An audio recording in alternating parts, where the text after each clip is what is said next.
Welcome back friends. जैसा कि पिछले वीडियो में हमने कहा था कि हम नेक्स्ट वीडियो ब्लैक फंगस पे बनाएंगे।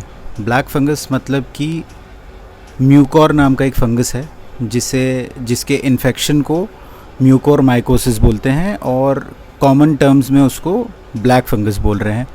कोविड से रिकवर हुए पेशेंट्स में ये हो रहा है और कोविड की वजह से इसके इन्फेक्शन रेट्स बढ़ गए हैं। कोई नया फंगस नहीं है और पहली बात तो ये फंगस है। फंगस जो रहता है ना, जो मोल्ड भी कहते हैं, जिसे जो ब्रेड पर हो जाता है, पुरानी ब्रेड रखी रहती है काफ़ी दिन तक आपके किचन शेल्फ पे और उसके बाद में उसमें फंगस जो दिखता है उसको मोल्ड कहते हैं और उसी फैमिली का ये एक माइक्रो ऑर्गेनिज्म है, मोल्ड है ये, जिसे कि हम फंगस भी बोलते हैं। तो ये इस फंगस का नाम म्यूकोर है।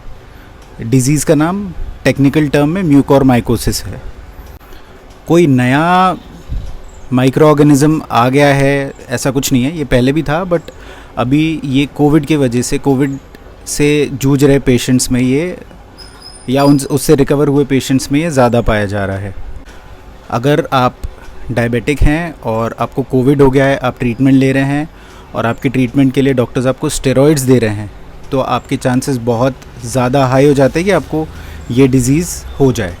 तो आपको बहुत ज़्यादा सावधानी बरतनी पड़ेगी इसके लिए।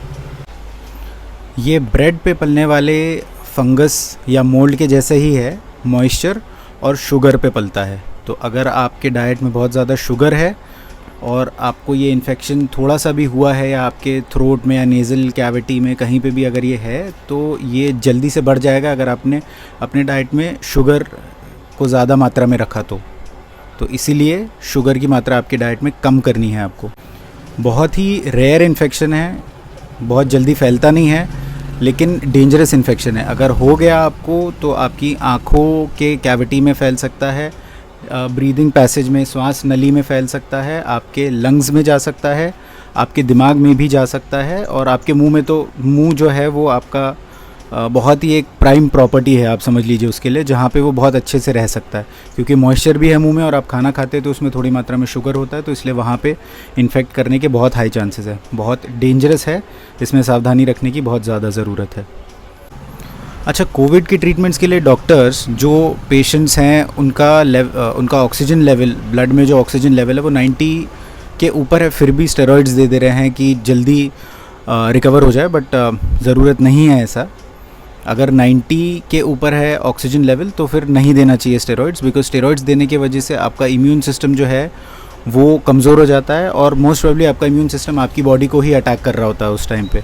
तो ऐसे सिचुएशन में अगर कोई फंगस आएगा तो उससे बॉडी लड़ नहीं पाएगी। नॉर्मल सर्कमस्टेंसेज में जब आपको स्टेरॉइड्स आपने नहीं लिए हुए हैं, आप कोविड से नहीं जूझ रहे हैं, तो बॉडी, ये इन्फेक्शन जब होगा आपको तो बॉडी इससे लड़ सकती है और इसको हरा सकती है, तो आपको कुछ सीरियस इश्यूज़ नहीं होंगे। लेकिन जब आप डायबिटिक हैं, आपको कोविड है और साथ ही साथ आप स्टेरॉइड्स का भी यूज़ कर रहे हैं, तो प्रॉब्लम हो सकती है। इसके डिटेक्शन के लिए बहुत ज़रूरी है कि सीटी स्कैन हो आपके फेस का, और अर्ली डिटेक्शन, जल्दी से इसका डिटेक्शन होना बहुत ज़्यादा ज़रूरी है। जैसे ही आपको थोड़े बहुत भी सिम्टम्स समझ में आए, पार्शियल फेस में अगर आपको कहीं पे भी फेस में कहीं पे भी आपको ऐसे नमनेस फील हो, सुन्न ऐसा लगे कि कुछ सेंसिटिविटी का लॉस हो रहा है या ऐसा कुछ हो रहा है, तो आपको बहुत ज़्यादा ज़रूरी है कि आप तुरंत अपने डॉक्टर को कंसल्ट करके उनसे सीटी स्कैन के बारे में बात करें।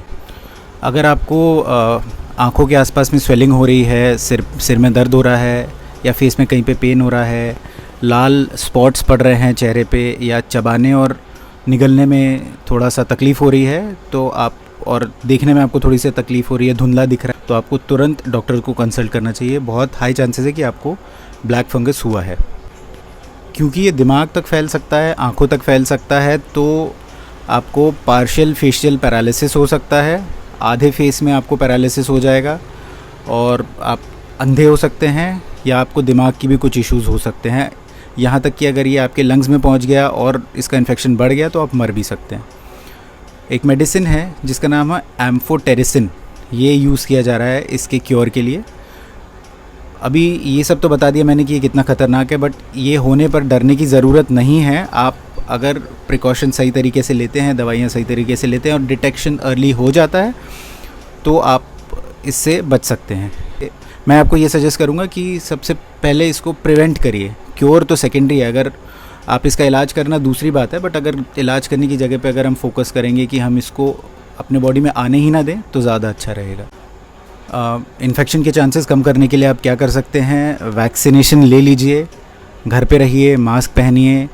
कोविड नहीं होगा आपको तो आपको ब्लैक फंगस भी नहीं होगा, सिंपल सी बात है। स्टेरॉइड्स मत लीजिए, अनसुपरवाइज स्टेरॉइड्स मत लीजिए खुद से होके। आजकल बहुत ऐसा हो रहा है कि लोग दवाइयाँ खुद से लेने की कोशिश कर रहे हैं हॉस्पिटल में जाने की जगह पे, वो मत करिए, बिकॉज़ वो आपके लिए बहुत ज़्यादा नुकसानदायक हो सकता है। और अपने बॉडी का ब्लड शुगर लेवल मत बढ़ाइए, मीठा खाना कम कर दीजिए, बिल्कुल ही कम कर दीजिए, प्रोसेस शुगर्स मत खाइए, नहीं तो प्रॉब्लम हो सकती है। बीटाडीन से गार्गल कीजिए ताकि आपका जो रेस्पिरेटरी ट्रैक्ट है, जो श्वास नली है, वो उसके अंदर इन्फेक्शन अगर कुछ आया है तो वहाँ से ठीक हो जाए। जो बताई गई दवाई है उसका स्टॉक मत करिए, आपको डेफिनेटली वो मार्केट में मिल जाएगी। स्टॉक करने से बेमतलब मार्केट में रश पैदा होगा, मार्केट में भ्रांतियाँ फैलेंगी, वो हमें नहीं करना है। आपको हॉस्पिटल्स में ये इनफ मात्रा में मिल जाएगा और आपको इसकी ज़रूरत तभी है जब आपको ब्लैक फंगस हुआ है, नहीं तो जिन्हें हुआ है उनके लिए हमें ये स्टॉक छोड़ देना चाहिए मार्केट में। तो प्लीज़ डोंट रश, मार्केट में जाके इसको होर्डिंग मत करिए। और यहाँ पे हमारा ये वीडियो ख़त्म होता है। वर्कआउट करते रहिए, घर पे रहिए, मास्क पहनिए और कोविड से बचिए।